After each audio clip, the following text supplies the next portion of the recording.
چل پڑا یہاں تک کہ میں اپنے سے حضرت ابو قتادہ رضی اللہ تعالی عنہ کی دیوار پر جا بیٹھا.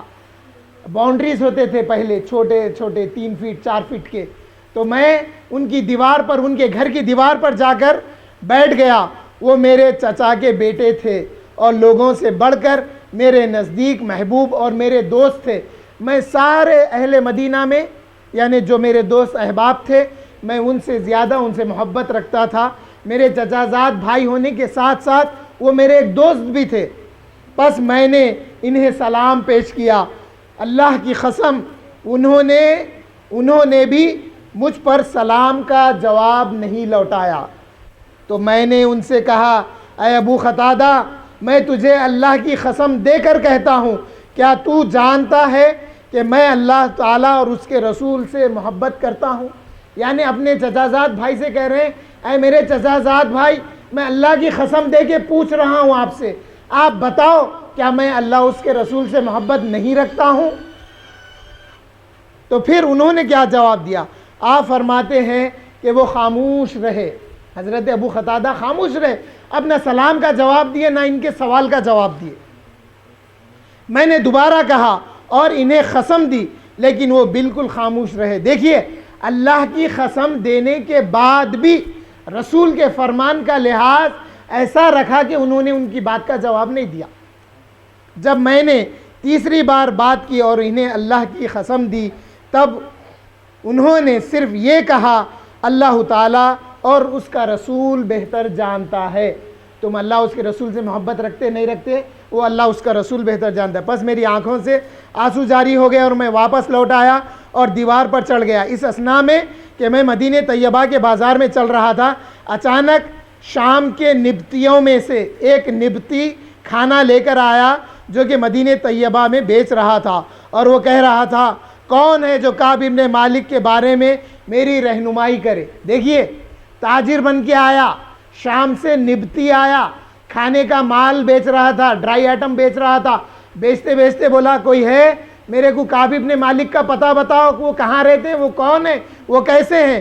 لوگ اس کے لیے میری طرف اشارہ کرنے لگے. لوگ زبان سے نہیں بولے وہ کعب ابن مالک ہے, نہیں بولے, لوگ اشارہ کرے, دیکھو وہ ہے. یہاں تک کہ وہ شخص, حضرت کعب ابن مالک فرما رہے ہیں, وہ میرے پاس آیا اور اس نے غسانہ کے بادشاہ کی جانب سے مجھے ایک خط دیا. دیکھیے, جب رسول اللہ صلی اللہ علیہ وسلم کا رخ توجہ جب ہٹ جاتی ہے تو آزمائشیں ایسی اترتی ہیں. یہ آزمائش ہے, یہ آزمائشیں اترتی ہے. اور جو لوگ یہ دیکھتے ہیں کہ دین میں فتنہ پیدا کرنا ہے, تو دین میں جن کو ناراضگی ہوتی ہے ان کو اپنی طرف لینے کے لیے مال و دولت پیش کرتے ہیں. تو اب دیکھیے, میں خود کاتب تھا, یعنی میں لکھنا جانتا تھا, میں پڑھنا تو میرے لیے آسان تھا. حضرت کعب ابن مالک کہہ رہے ہیں, اس میں یہ تھا, یعنی وہ ایک خط لایا. وہ خط میں کیا تھا؟ اما بعد. اما بعد عربی میں کہہ رہے ہیں, وہ اپنی زبان میں بھی اما بعد کہے ہوں گے. اما بعد کا معنی یہ ہے اس کے بعد میں. تو ہم لوگ تقریروں میں پہلے اللہ کی آیات تلاوت کرتے ہیں, اس کے بعد میں نبی صلی اللہ علیہ وسلم کی حدیث بیان کر کے کہتے ہیں اما بعد, یعنی یہ اللہ کی حمد اور رسول کی ثنا کے بعد اب بات بتانے کی یہ ہے, وہ ہے. ہم تک یہ خبر پہنچی ہے, وہ غسان کا بادشاہ بول رہا, ہم تک یہ خبر پہنچی ہے کہ آپ کے صاحب یعنی رسول اللہ صلی اللہ علیہ وسلم نے آپ کے ساتھ زیادتی اور جفا کی ہے. دیکھیے کیسے الفاظ استعمال کرتے ہیں لوگ بھڑکانے کے لیے, نعوذ باللہ من ذالک. حالانکہ اللہ تعالیٰ نے آپ کو ایک ذلیل و خوار اور تنگ گھر میں پیدا نہیں کیا. اب ان کو چڑھا رہا, کس کو؟ کعب ابن مالک کو وہ بادشاہ چڑھا رہا, بول رہا حالانکہ آپ غریب گھر میں پیدا نہیں ہوئے, آپ کا گھرانہ عزت والا ہے, آپ کا گھرانہ مال و دولت والا ہے, پس تم ہمارے پاس آ جاؤ, ہم تمہاری غم خواری کریں گے اور عزت و تکریم کریں گے. یہ خط میں لکھ کے بھیجا.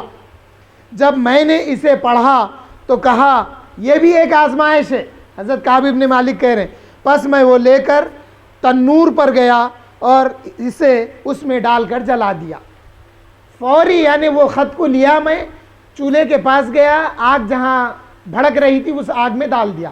تو میرے یہ سمجھ میں آ گئی بات کہ ان کے دل میں یہ الفاظ اور یہ جو پیغام, یہ جو دعوت, یہ جو ترغیب, یہ جو کھینچنے کی بات کی گئی تھی, یہ بار بار پڑھ کے کہیں دل ادھر راغب نہ ہو, اس لیے انہوں نے فوری اس کو جلا دیا تاکہ وہ باقی بھی نہیں رہے, وہ پڑھ کر پھر کچھ دل میں کچھ جگہ نہ بنے.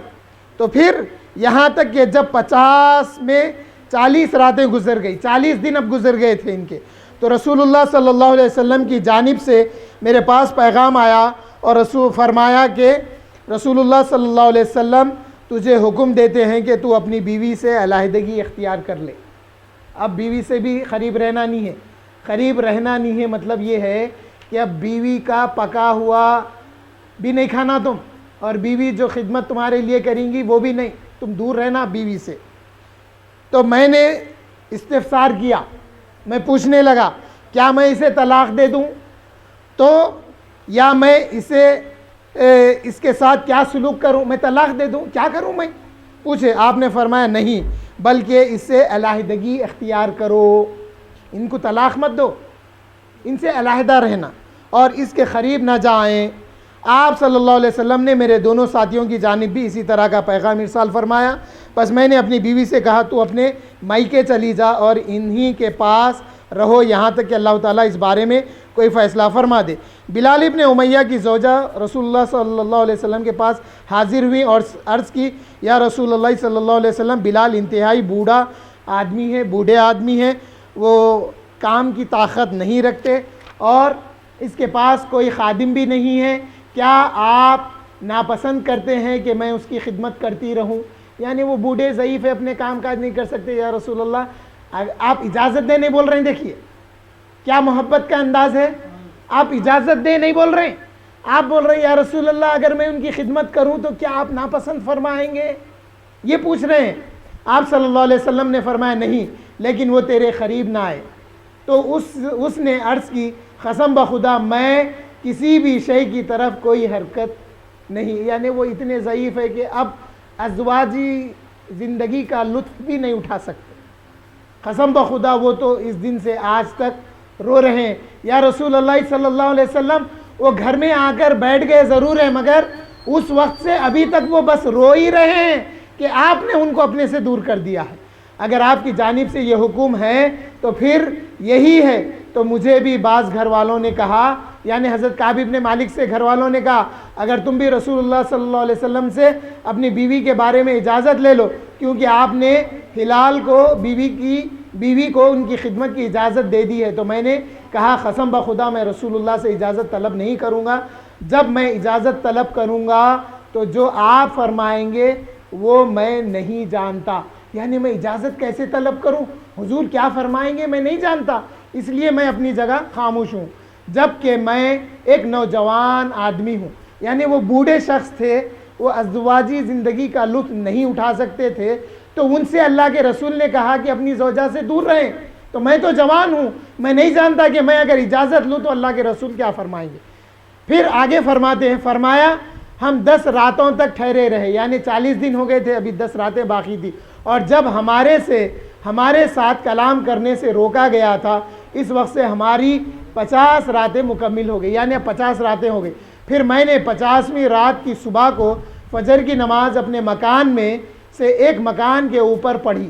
یعنی یہ مال و دولت بہت تھا نا ان کے پاس, تو ان کے پاس بہت سارے مکان تھے, تو ایک مکان کے اوپر کے حصے میں انہوں فجر کی نماز پڑھ رہے ہیں.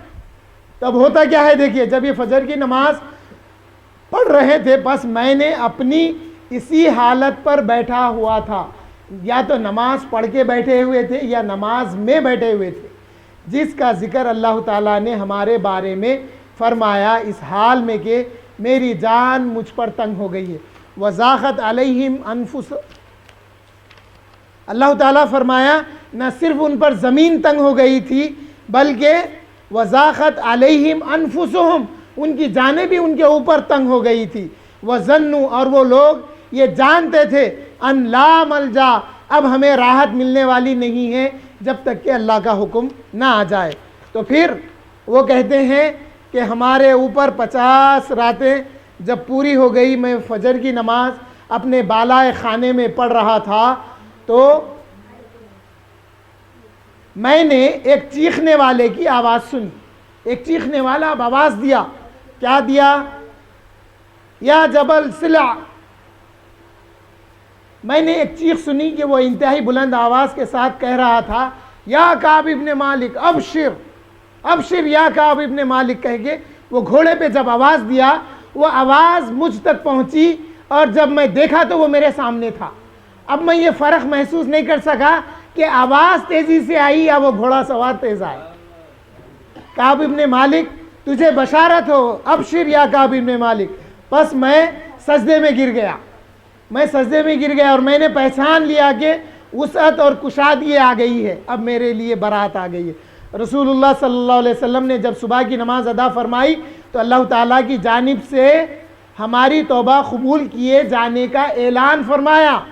بس لوگ آئے، ہمیں مبارکباد دینے لگے، اور میرے دونوں ساتھیوں کو مبارکباد دینے اور خوشخبری سنانے کے لیے بھی لوگ ان کی طرف گئے، اور ایک آدمی گھوڑے پر تیزی سے میری طرف آیا، اور بنی اسلم کا ایک آدمی تیز دوڑتے ہوئے آیا اور پہاڑ پر چڑھ گیا۔ اس کی آواز گھوڑے سوار سے تیز اور زیادہ تھی۔ بس جب وہ میرے پاس آیا، جس کی آواز میں نے سنی تھی، وہ مجھے بشارت اور خوشخبری سنانے لگا، میں نے اس کے لیے اپنے کپڑے اتار کر دے دیے خوشی کے مارے۔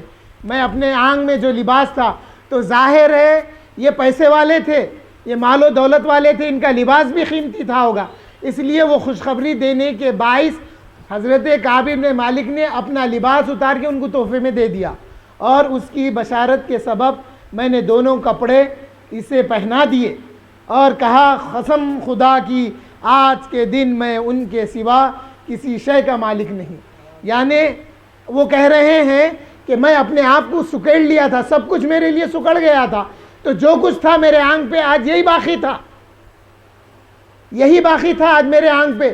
تو جو میرے آنگ پہ باقی تھا، جو دولت، جو کچھ میرے پاس تھا، وہ میں نے ان کو پہنا دیا، اور میں شے کا مالک نہیں۔ تو اور وہ توبہ کی قبولیت پہ مجھے مبارکباد دینے لگے وہ شخص۔ تو پھر ہوا کیا؟ وہ کہتے تھے، تجھے مبارک ہو، اللہ نے تجھ پر رحمت کی نظر فرمائی، یہاں تک کہ میں مسجد نبوی میں داخل ہو گیا تو دیکھا کہ رسول اللہ صلی اللہ علیہ وسلم مسجد نبوی میں تشریف فرما ہے، اور آپ کے ارد گرد لوگ حلقہ بنائے ہوئے ہیں۔ حضرت طلحہ ابن عبید اللہ رضی اللہ عنہ اٹھے اور دوڑتے ہوئے میری طرف آئے، یہاں تک کہ انہوں نے میرے ساتھ مصافحہ کیا اور مجھے مبارکباد دی۔ قسم بخدا اس کے سوا مہاجرین میں سے کوئی آدمی اٹھ کر میری جانب نہیں آیا۔ یہ مطلب یہ نہیں ہے کہ وہ لوگ پسند نہیں کرتے تھے، نہیں، مہاجرین جتنے تھے ان میں سب سے جلدی جو آئے وہ یہ تھے۔ بات ایسی ہے سمجھنے کی اس کو۔ بہرحال یہ آئے اور رسول اللہ صلی اللہ علیہ وسلم نے ان کو خوشخبری سنائی۔ اس کے بعد میں اللہ نے ان کی تعریف میں جو آیتیں یہ نازل کی ہے، وَعَلَى الثَّلَاثَةِ الَّذِينَ خُلِّفُوا عَنْ رَسُولِ اللَّهِ، یہ جو آیتیں آئی ہے، اس پر یہ کہتے ہیں حضرت کعب ابن مالک کہ میں نے رسول اللہ صلی اللہ علیہ وسلم کے ہاتھ پر بیعت کی کہ یا رسول اللہ، میں زندگی میں اب کبھی غلط بیانی سے کام نہیں لوں گا، اور میں مرتے دم تک زندگی میں غلط بیانی سے کام نہیں لیا۔ اب اس حدیث کو، اس واقعے کو تفصیل سے سنانے کا مقصد یہ ہے کہ صحابہ کے لیے کیسا کیسا وقت آیا، اور صحابہ کے لیے کیا بات واجب تھی۔ بات یہ واجب تھی کہ نبی کو میدان جنگ میں چھوڑ کر تم پیچھے نہیں رہنا۔ پھر آج ہمارے لیے کیا ہے؟ پھر آج امت کا فریضہ کیا ہے؟ امت کا فریضہ یہ ہے، جب کبھی بھی رسول اللہ صلی اللہ علیہ وسلم کی شان میں بے ادبی ہو، گستاخی ہو، بدگمانی سے لوگ کام لیں، تو ایسے موقعوں پہ ہم کو پیچھے رہنا نہیں ہے۔ اور جو پیچھے رہ جاتے ہیں پھر اللہ کا عتاب آتا ہے، اور جو لوگ مصلحت کا شکار ہو جاتے ہیں، جو لوگ صلح کلیت کی بات کرتے ہیں، ان پر پھر اللہ تعالیٰ ماحول کو تنگ کر دیتا ہے۔ یہ ہم نے دیکھا ہے، ان کے لیے ماحول تنگ ہو جاتا، اللہ کی رحمتیں تنگ ہو جاتی ہے۔ مسلمانوں سے ان کی جو دوستی، جو ہمدردی ہے، بظاہر باقی رہتی، مگر حقیقت میں وہ دوستی ان کے کام آنے والی نہیں ہوتی ہے، چاہے وہ اب عبادتیں کتنی ہی کریں۔ یہاں پہ یہ بات واضح طور پہ سمجھ میں آتی ہے، جب رسول اللہ صلی اللہ علیہ وسلم سے رسول اللہ اپنا التفات ان کی طرف نہیں کرتے ہیں، چاہے یہ عبادتیں کتنی ہی کرے، چاہے کتنا ہی درود پڑھے اور یہ سمجھے کہ رسول اللہ میری طرف متوجہ ہو، تو حضور کی توجہ حاصل ہونے والی نہیں ہے۔ اور یہ بات بھی صاف ہے کہ جن لوگوں کے ساتھ ایسے معاملے ہوتے ہیں، اللہ کی توجہ نہیں ہوتی، رسول اللہ کی توجہ نہیں ہوتی، اور پھر دوسرے باطل عقائد، باطل فرقے اور باطل لوگ اٹریکٹ کرنے کے لیے، ایڈاپٹ کرنے کے لیے ایسے ایسے آفر دیتے ہیں، آدمی پش و پیش میں ہو جاتا، وہاں سے پھر ایک نیا فتنہ جنم لیتا۔ وہ اگر محبت اللہ، اس کے رسول کی محبت میں اگر وہ اپنے آپ کو سدھار لے، رجوع ہو جائے، تو پھر اس کے لیے نجات ہے۔ جیسا حضرت ضحاک نے فرمایا وَجَاهِدُوا فِي اللَّهِ حَقَّ جِهَادِهِ، اللہ کی راہ میں جہاد کرنے کا مطلب رسول اللہ کے دشمنوں سے لڑنا ہے۔ جب ہم رسول اللہ کے دشمنوں سے لڑیں گے، حضرت کعب بن مالک کا لڑنا دشمن سے یہ تھا کہ جو خط آیا تھا، آفر لیٹر جو آیا تھا، اس آفر لیٹر کو انہوں نے تنور میں ڈال دیا۔ یہ دشمنوں سے لڑنے کا ایک طریقہ تھا جو حضرت کعب نے اختیار کیا تھا۔ جب دشمنوں سے لڑ کر ان کی دشمنی کو آگ میں جلا دیا جاتا ہے تو پھر اللہ کی رحمت نازل ہوتی ہے، پھر رسول اللہ صلی اللہ علیہ وسلم کی توجہ حاصل ہوتی ہے، اور پھر رسول اللہ صلی اللہ علیہ وسلم کی نہ صرف توجہ حاصل ہوتی ہے بلکہ حضور کی طرف سے بشارت بھی آتی ہے، پھر اس کو رحمت بھی ملتی ہے، پھر اللہ تعالیٰ اس شخص کا ذکر بھی کرتا ہے۔ حاضرین محترم،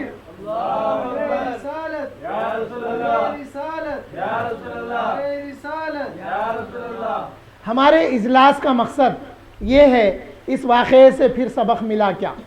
اس واقعے سے سبق ملا کیا؟ غور کریے۔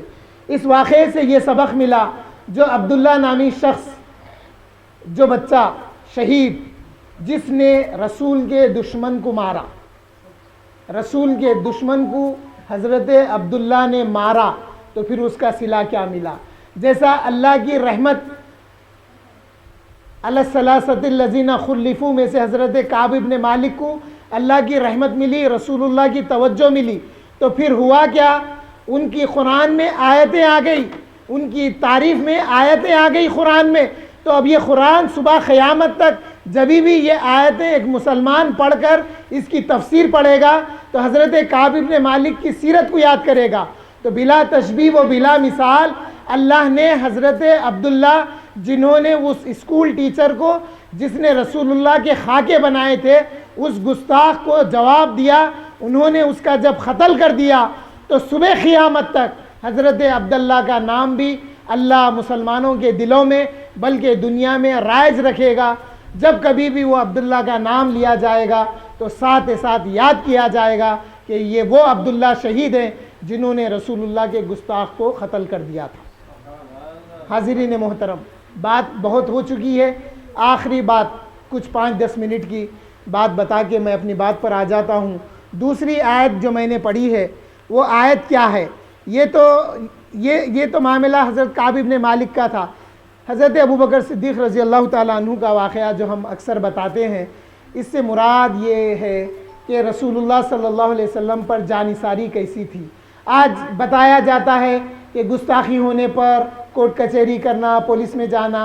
بھائی ان سے سیدھا سوال ہے ہمارا، اگر کوئی چور میرے گھر میں گھس کے چوری کر رہا تو میں چور کو پہلے پکڑوں یا پولیس والے کو بلا کے لاؤں؟ پولیس والے کو بلا کے لایا تک چور پورا گھر خالی کر کے بھاگ جاتا ہوں۔ اور اگر چور کو پکڑ رہا ہوں، چور بھاگ رہا، چور کے ہاتھ میں چاقو ہے، انہیں میرے کو ڈرا رہا، تو میں موقع پڑا تو اس کو وہی چاقو سے ماروں گا نا۔ یہ دہشت نہیں ہے۔ اب بعض لوگ ہیں، نام کے لوگ ہیں، ان کی سمجھ میں نہیں آتا۔ کیا سمجھ میں نہیں آتا؟ انہوں بول رہے ہیں وہ جو اسکول ٹیچر فرانس میں، جس اسکول ٹیچر کو وہ عبداللہ مارا، یہ بچہ غلط کرا، اس کی ہم مذمت کرتے ہیں، ایسی ہر دہشت گردی کی ہم مخالفت کرتے ہیں، یہ خلاف سنت ہے۔ تو یہ جو 3 جملے انہوں استعمال کرے نا، ان 3 جملوں کا جواب ہے ہمارے پاس۔ وہ بولنے والا کیا بولا؟ کچھ بھی ہوں گا. کیا بولا اس کی ہم مخالفت کرتے. ارے ہم تیری مخالفت کرتے اس واسطے کہ تو رسول اللہ کے عاشق کی مخالفت کرا. وہ گستاخی کیا, تو کیا کیا؟ انہیں گستاخی کیا تو انہوں نے ان کو, حضرت عبداللہ نے اس کو مار دیا. تو کیا کرا؟ تو بلا کے بٹھا کے نبی کی شان میں بولنے والا بولا, نبی کو شریعت میں اختیار نہیں ہے, تو خاموش بیٹھا. اگر تو ایسے درسوں میں آتا, ایسے لوگوں کی باتیں سنتا تو روکتا اس کو. ارے خاموش بیٹھ, رسول کو شریعت میں دخل نہیں ہے بول رہا. ارے قرآن پڑھا, ما آتاکم الرسول فخذوا وما نہاکم عنہ فانتہوا پڑھا. تم روکتے تھے, تم سب کو بلا کے بٹھائے. تم جب سب کو بلا کے بٹھاتے نا تو اللہ تعالیٰ تمہاری عقل کو سلب کر لیا. تمہاری عقل میں عقیدہ نہیں آتا, تمہاری عقل میں محبت رسول نہیں آتی, تمہارے دل میں عشق مصطفیٰ نہیں رہتا. تم لاکھ ٹوپی پہن کے پھرو, نہ تمہارے دل میں محبت نبی ہے, نہ تمہارے دل میں عشق مصطفیٰ ہے, بلکہ تم کام کرنے والوں کو روک رہے. تم کو تو چاہیے تھا کہ تم تعریف کرتے, تم یہ بولتے کہ یادو 14% ہے اور مسلمان 17% ہے, یادوں کے 53 سیٹ ہے, مسلمانوں کے 23 سیٹ ہے. مسلمانوں انصاف چاہیے پوچھتے تم, اور تم مسلمانوں سے کہتے کہ ہم انصاف کے لیے لڑیں گے یہاں تک کہ ہماری جانیں چلی جائے. ارے اسی لیے تو ایسی سیاست کو اسلام میں مذمت کی گئی ہے جو سیاست کے نام پر مسلمانوں کو کٹانا جانتے ہیں. ارے کیا ہو گیا تمہاری عقلوں کو؟ تم کو چاہیے کہ نبی کے نام پر مسلمانوں کو اکٹھا کریں, نبی کی محبت مسلمانوں کو بتائیں, اور مسلمانوں کو بتائیں جیسا بحرالعلوم نے بتایا ہے. بحرالعلوم نے کیا بتایا؟ بحرالعلوم نے بتایا آپ کی شان میں بے ادبی بے دینی ہے. حضور نے بتایا, حضور بحرالعلوم مرشدی سیدی نے بتایا, آپ یا رسول اللہ آپ کی شان میں بے ادبی گستاخی بے دینی ہے, آپ کا عشق ہے ایمان رسول عربی. یہ ارے تم کدھر ہے؟ تم جو جلسے شروع کرے وہ صدقہ ہے بحرالعلوم کا, تاریخ گواہ ہے. بحرالعلوم نے مشورہ دیا, جب لوگ تمہارے پاس آنے ڈر رہے تھے تو بحرالعلوم نے مشورہ دیا تم جلسے میلاد النبی شروع کرو, لوگ جمع ہوں گے, تم اپنی بات کرو. آج تم اپنے وعدے سے پھر رہے ہیں. تم کو چاہیے کہ تم اسی عقیدے پہ رہیں جو تمہارے باپ دادا نے جو جلسے کو شروع کیا تھا, محبت مصطفیٰ کو لوگوں کے دلوں میں بٹھانے کے لیے. حیدرآباد میں محبت مصطفیٰ کو عام کرنے کے لیے جلسے کو شروع کیا گیا تھا. آج تم اپنی روش سے پلٹ گئے ہیں. تم کو چاہیے کہ تم اپنی روش بدلو. تم کو چاہیے کہ اسلاف کی طرف آؤ. تم کو چاہیے کہ حیدرآباد کے جو مشائخین کا عقیدہ ہے اس کی طرف لوٹ آؤ. تم کو چاہیے کہ دوبارہ ایسے الفاظ تم استعمال نہیں کرنا. تم مذمت کرتے ہیں, تم مخالفت کرتے ہیں. ارے تم اس کو دہشت گردی کہہ رہے ہیں. تم نے جو بول کے آیا کہ ہم اپنی جانیں دے دیں گے وہ دہشت گردی نہیں ہے. ارے دہشت گردی کیسے ہوتی؟ اسلام تو امن کا پیغام دیتا ہے, اسلام امن کا پیام دیتا ہے. اسلام کی وجہ سے دنیا کا نظام قائم ہے. جو اسلام وضو کے پانی کو زیادہ بہنے سے روکتا ہے, اسراف کہتا ہے. جو اسلام یہ بتاتا ہے کہ تم مجمع میں جب جاؤ تو اپنی تیر کمان کو پیچھے کی طرف کر لو, سامنے کرنے سے کسی کو تکلیف نہ پہنچے. یہ اسلام جو دعوت دیتا ہے کہ جس کا پڑوسی بھوکا رہ جائے, جو پڑوسی کا حق ادا نہیں کر سکتا, جو پڑوسی کا خیال نہیں کر سکتا, وہ اس کو مسلمان نہیں کہتا. ارے وہ پڑوسی چاہے مسلمان ہو, وہ پڑوسی چاہے یہودی ہو, یہ اسلام سکھاتا ہے, یہ اسلام کی تعلیمات ہے. تم نے تعلیمات اسلام حاصل نہیں کی ہے. تم کو چاہیے کہ جہاں سیاست میں تم IPC کو یاد کرتے ہیں, تم انڈین پینال کوڈ کے سیکشنز کو یاد کرتے ہیں, تم کو چاہیے کہ اسلام کے بنیادی باتوں کو بھی حاصل کریں. میں دعوت فکر دیتا ہوں تم کو کہ تم اسلام کو پہچانو, اسلام کو پڑھو, اسلام کے پابند ہو. ارے اسلام تو یہ سکھاتا ہے تم جب راستے سے گزرتے ہو, راستے میں تکلیف دہ چیز اگر پڑی ہے تو تم کو چاہیے کہ راستے سے وہ تکلیف دہ چیز ہٹائے, چاہے وہ راستہ مسلمانوں کا ہو, چاہے وہ راستہ غیر مسلم کا ہو, چاہے وہ راستہ کسی کا بھی ہو. اسلام تو یہ دعوت دیتا ہے کہ راستے سے کانٹوں کو ہٹاؤ. تم کہتے ہیں یہ دہشت گردی ہے, یہ دہشت گردی نہیں ہے, یہ انصاف کا تقاضا تھا جو حضرت عبداللہ نے بتا دیا کہ بتلا دو گستاخ نبی کو غیرت مسلم زندہ ہے، دین پر مر مٹنے کا جذبہ کل بھی تھا اور آج بھی ہے۔ یہی پیام دینے کے لیے، یہی پیغام دینے کے لیے ہم نے یہ 3 روزہ جلسے منعقد کیے تھے۔ اور تم کہتے ہیں دہشت گردی، سنو دہشت گردی کس کو کہتے ہیں، ہم بتاتے ہیں۔ ارے میں تو محفوظ تھا، میں تو اپنے اسلام کی تعلیمات کا پابند ہو کر ہم نے یا ہم مسلمانوں نے کسی مذہب کی مخالفت نہیں کی ہے۔ ہم نے تاریخ اٹھا کر دیکھو ہندوستان کی، کیا مسلمانوں نے کسی مذہب پر لعن طعن کیے؟ کیا دنیا میں مسلمان کسی مذہب پہ لعن طعن کیے؟ ارے مسلمان تو عفو کرنا جانتا ہے، درگزر کرنا جانتا ہے، دشمن کو معاف کرنا جانتا ہے۔ لیکن جب کوئی ہمارے مذہب پر انگلی اٹھائے، جب کوئی دین محمدی پر طنز کرے، جب کبھی کوئی ذات محمدی پر طنز کرے یا حضور کے خاکے بنائے، حضور کی شان میں گستاخی کرے، حضور کی شان میں بے ادبی کرے، تو ہر مسلمان کے ایمان کا تقاضا ہے کہ وہ اپنی استطاعت کے مطابق جواب دے۔ اگر تم یہ باتیں نہیں جانتے ہیں تو سنو، ہم تم کو قرآن کی آیت سے بتاتے ہیں، حضرت ابوبکر صدیق رضی اللہ تعالیٰ عنہ۔ اور تم کہتے ہیں ایسی ہر دہشت گردی کی مخالفت کریں گے۔ ارے تم ضرور ہر دہشت گردی کی مخالفت کرو، لیکن اسلام کے نام پر اٹھنے والی انگلیوں کو مسلمان کاٹنا جانتے ہیں۔ مسلمان یہ جانتے ہیں رسول اللہ صلی اللہ علیہ وسلم کی بے ادبی میں اٹھنے والی زبان کو کیسے روکا جائے۔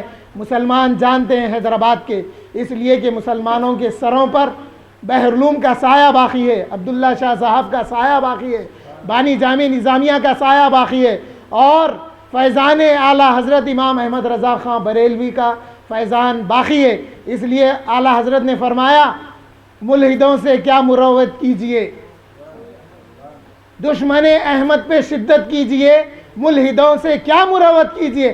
ارے جو ملحد ہوتا ہے اس کی مروت ہم نہیں کرتے، کیونکہ ہمارے سروں پر ابھی ان بزرگان دین کا سایہ باقی ہے، بے سائے نہیں ہے، ہمارا سایہ باقی ہے، اور ان تمام سائے پہ سایہ رسول اللہ صلی اللہ علیہ وسلم باقی ہے۔ یاد رکھو، اگر تم دوبارہ ایسا کہو گے تو ہم انشاءاللہ العزیز ہم باہر نکل کر روڈ پر تمہاری مخالفت کریں گے، ہم ضرور تمہاری مخالفت کریں گے۔ ہم یہ نہیں دیکھیں گے کہ تم کون ہیں، تم کیا حیثیت رکھتے ہیں۔ ہم عوام الناس کو سمجھانے کے لیے قرآن بتائیں گے، حدیث بتائیں گے، عشق نبی بتائیں گے، صحابہ کا تعلق بتائیں گے کہ حضور کے ساتھ کیسا تھا۔ اور یہ جو بدگمانی پیدا کی جا رہی ہے، رسول اللہ صلی اللہ علیہ وسلم اپنے دشمنوں کو معاف کرتے تھے۔ ارے وہ آقا کریم تھے، وہ آقا معاف کرتے تھے، مگر اللہ کا حکم کیا ہے؟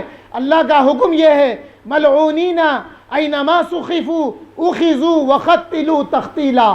ہم نے یہ پڑھا ہے، ہم نے اس کو مفسرین سے سمجھا ہے، متکلمین سے سمجھا ہے، ہم نے اپنے اسلاف سے سمجھا ہے، ہم نے اپنے آبا و اجداد یعنی دین کے آبا و اجداد جو ہیں ان سے ہم نے اس کو اچھی طرح سے سمجھ لیا ہے۔ اب تم لاکھ بھٹکانے کی کوشش کرو، اب تم لاکھ تعویلیں بیان کرو، اب ہماری سمجھ میں آنے والا نہیں ہے۔ سنیے پھر حضرت ابوبکر صدیق رضی اللہ تعالیٰ عنہ کا کیا معاملہ تھا۔ حضرت ابوبکر صدیق رضی اللہ تعالیٰ عنہ کے والد محترم، جن کا ادب، جن کی توقیر رسول اللہ بھی کیا کرتے تھے۔ جب فتح مکہ کے دن حضرت ابوبکر اپنے والد کو لے کر چلتے ہوئے حضور کے سامنے آنے لگے تو حضور پوچھے یا ابا بکر ہلا ترکت شیخا، اے ابا بکر یہ جو ضعیف، یہ جو بزرگ ہے ان کو گھر میں چھوڑ دیتے، میں آ جاتا پھر یہ ایمان لا لیتے۔ تو حضرت ابوبکر عرض کرنے لگے یا رسول اللہ میرے والد حقدار ہیں کہ وہ چل کے آپ کے پاس آئے۔ یہ ہے ادب، یہ ہے ادب۔ پھر محبت دیکھیے حضور کی حضرت ابوبکر کے والد ابو قحافہ سے کیسی تھی۔ لیکن زندگی میں ایک وقت وہ بھی آیا حضرت ابوبکر کے لیے، حضرت ابوبکر کے سامنے ان کے والد حضور کی شان میں کچھ بے ادبی کے الفاظ کہہ دیے۔ حضرت ابوبکر نے ایک تماچا اپنے والد کو لگا دیا۔ جب تماچا لگا دیے، پھر جب حضور کی بارگاہ میں آئے تو حضور پوچھنے لگے ما فعل بابیک یا ابا بکر، اے ابا بکر تم اپنے والد کے ساتھ یہ کیا کر دیے؟ پتہ کیا چلا؟ پتہ کیا چلا؟ پتہ یہ چلا کہ جو عشق نبی میں عمل ہوتا ہے نبی پر وہ عیا ہوتا ہے۔ نبی جانتے ہیں اس کے سامنے بے ادبی کی گئی، اس نے کیا جواب دیا، اس نے اس بے ادبی کا رد عمل کیا کیا، نبی جانتے ہیں۔ تم کھڑے ہو کر تم نے جو کچھ بولا ہے وہ اللہ کے رسول تک پہنچ گئی ہے، اور میرا گمان ہے آنے والے دور میں تم باقی نہیں رہیں گے، تم کو ایک دھکا لگیں گا، تمہاری سیٹ جائیں گی، کیونکہ تم نے ایسے کی شان میں بے ادبی کی ہے جس کی شان سے بڑھ کر کسی اور کی شان نہیں ہے۔ جو نوازتے ہیں تو گدھا، جب وہ نوازتے ہیں تو گدھے بادشاہ بن جاتے ہیں۔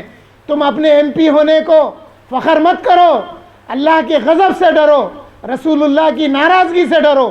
قرآن بتاتی ہے، حدیثیں بتاتی ہے، آؤ اگر تم کو نہیں ملتا تو ہم بتاتے ہیں یہ کہاں ملتا ہے۔ ڈرو اللہ اس کے رسول سے۔ ہمیں گمان ہے، مجھے گمان ہے ایک بار تمہاری سیٹ جائے گی، اگر جائے گی تو گستاخی نبی کی طرف سے جائے گی۔ سنبھل جاؤ، دوبارہ ایسی حرکت نہیں کرنا، توبہ کرو، بارگاہ رسالت میں جاؤ، جا کے معافی عرض کرو، اور جتنے لوگوں میں تم نے، جیسا تمہاری بات عوام الناس میں پھیلی ہے، معذرت خواہی بھی عوام الناس میں کرنا۔